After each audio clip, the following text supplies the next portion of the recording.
आज विशेष गरी हामीले लगभग 4वटा निर्णय गरेका छौँ।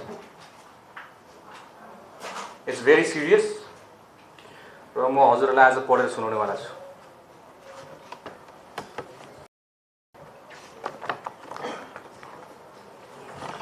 सम्बन्धित घटनामा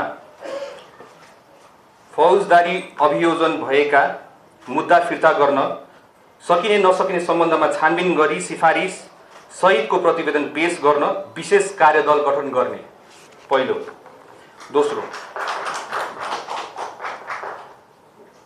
विक्रम सम्वत 2058 जेठ 19 गते भएको नारायण हिटी राजदरबार हत्याकाण्डका सम्बन्धमा यस अघि भएका अनुसन्धान प्रतिवेदन अध्ययन गरी थप छानबिनको प्रक्रिया अगाडि बढाउने।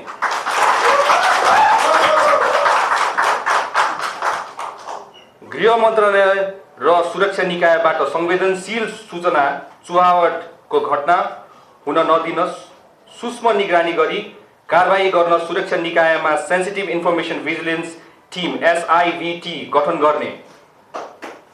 नेपाल प्रहरी अन्तर्गत रहेको केन्द्रीय अनुसन्धान ब्युरोलाई थप सशक्त र प्रभावकारी बनाउने। हाल प्रक्रियामा रहेका अनुसन्धानका फाइलहरूलाई शीघ्र टुङ्गोमा पुर्याउन निर्देशन दिने।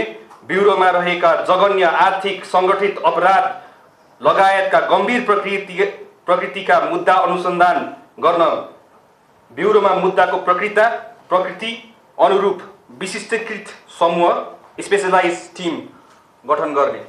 हरेक फाइल खोलिन्छ अब। Thank you so much.